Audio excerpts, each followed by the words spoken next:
오늘 15절 말씀을 보면 라합의 집이 성벽 위에 있었다고 합니다. 라합은 그 하는 일이나 지위도 사회에서 미천한 자였을 뿐 아니라 그 거주하는 장소도 소외된 곳이었습니다.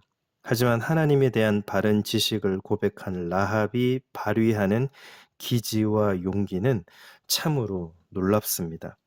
그는 정탐꾼들과 대담하게 교섭하고 그들을 숨기며 추적자들도 돌려보냅니다.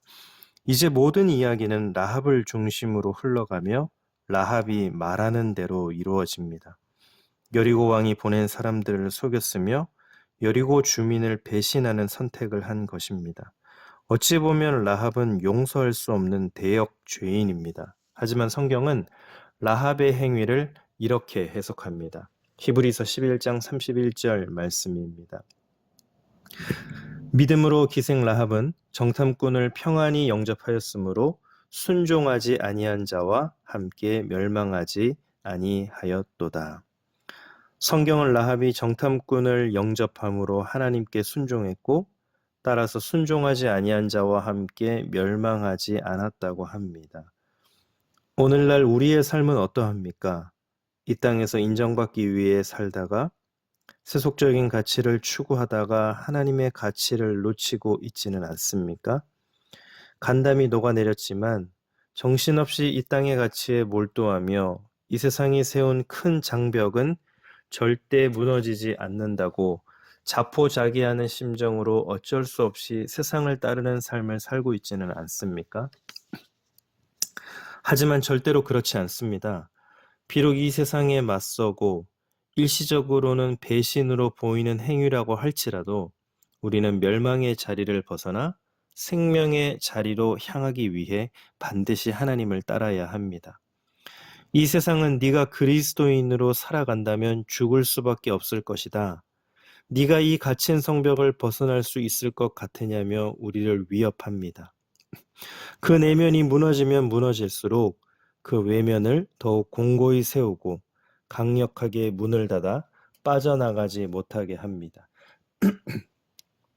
하지만 라합은 그러한 내적, 외적 압력을 이겨낸 사람입니다. 목숨을 내놓을 각오로 그렇게 했습니다. 하나님에 대한 바른 지식이 그렇게 행동하도록 만든 것입니다. 이제 17절부터 20절에서는 정탐꾼들이 라합과 서약을 합니다. 하지만 이러한 약속도 의아한 점이 있습니다. 하나님은 분명히 약속의 땅에 거주하는 모든 민족을 멸하라고 하셨는데 이 정탐꾼들은 누구와의 상의도 없이 라합에게 속한 이는 구원받을 것이라고 장담하기 때문입니다. 이러한 이야기 구성은 라합 이야기에 담긴 의도를 반영하고 있습니다. 즉 누구든지 여호수아가 이끄는 이스라엘 군대를 맞이하고 하나님께 복종하기로 했다면 살려주셨을 것으로 보는 것이 타당하다는 것입니다.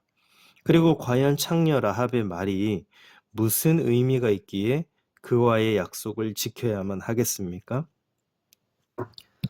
이 역시 가장 보잘것없는 직업과 거주지를 가진 천대받는 여성도 기쁘게 받으시고 구원하기 원하시는 하나님의 섭리를 보여줍니다. 순종하지 아니하여 멸망할 수밖에 없는 자들에게도 순종하여 생명을 누릴 수 있는 기회를 주시는 하나님을 신뢰합시다. 이 땅의 모든 체계와 사람들의 네트워크가 여리고 성벽과 같은 철옹성과 같이 보인다고 할지라도 하나님은 말씀으로 그 모든 근본을 흔드시고 녹아내리게 하십니다. 아니 이미 녹아내리고 있습니다. 우리가 그와 같은 자리에 있다면 라합과 같이 담대하게 하나님을 신뢰하는 편을 택하는 은혜가 있기를 소원합니다. 주변 사람들에게 욕먹을 수 있습니다.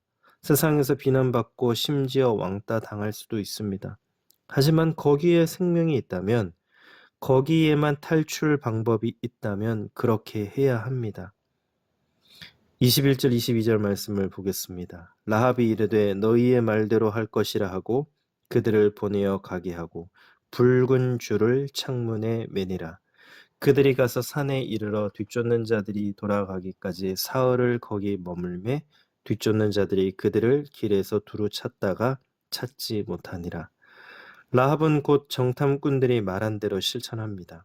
그리고 라합의 예측대로 뒤쫓는 자들은 사흘 정도 수색한 후에 아무 성과 없이 돌아서고 맙니다. 라합의 지혜는 참 대단했습니다. 결단력도 탁월했습니다. 하지만 하나님을 알고 순종하는 지혜가 가장 뛰어났습니다. 그리하여 살몬과의 사이에 보아스를 낳아 예수님의 계보에 여자로서 이름을 내는 영광을 누리게 됩니다.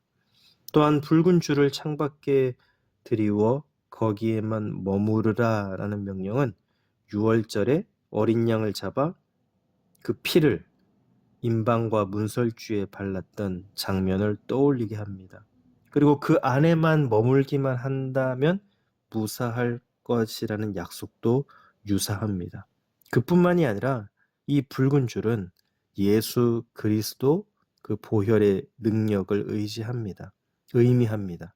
세상에 많은 줄이 있지만 또 성벽 위에 가장 보이지 않는 어찌 보면 가장 어설픈 곳에 매여 있는 붉은 줄이지만 그 붉은 줄이야말로 우리를 생명으로 구원으로 부활의 능력에 동참하게 하는 그 줄임을 우리에게 말씀해 주고 있습니다. 23절 24절 말씀입니다. 그 두 사람이 돌이켜 산에서 내려와 강을 건너 눈의 아들 여호수아에게 나아가서 그들이 겪은 모든 일을 고하고 또 여호수아에게 이르되 진실로 여호와께서 그 온 땅을 우리 손에 주셨으므로 그 땅의 모든 주민이 우리 앞에서 간담이 녹더이다 하더라. 두 사람은 산에서 은신하다가 내려와 강을 건넜습니다. 그리고 여호수아에게 하나님이 행하신 일을 선포합니다. 하지만 실제로 이들이 여호수아에게 돌아와서 한 보고는 정탐한 내용이라고 보기가 어려울 정도입니다. 그들은 라합의 집 안과 그 집의 지붕만을 봤을 뿐이고 라합이 그들에게 한 말만 보고할 뿐이기 때문입니다. 그런데 그것도 하나님이 여호수아에게 이미 선언하신 내용이고 더 나아가 모세가 이스라엘 백성들에게 약속하신 내용입니다. 그럼에도 불구하고 그들은 그 땅의 모든 주민이 간담이 녹더이다라고 담대하게 선포합니다. 예전에 비하면 천지개벽 수준의 변화입니다.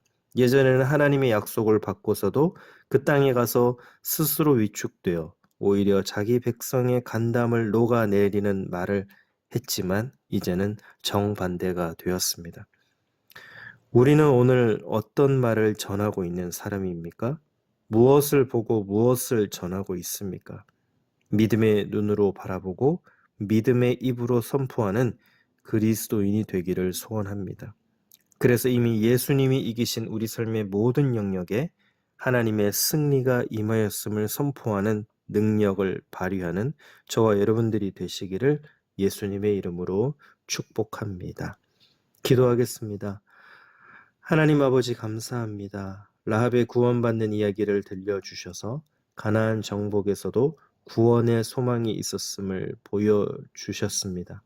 장벽 아래 녹아내린 간담을 속이고 하나님과 맞서는 이 시대에 라합과 같은 바른 지식과 믿음을 품을 수 있도록 도와주옵소서.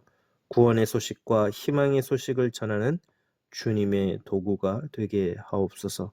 이 모든 말씀 예수님의 이름으로 기도드립니다. 아멘.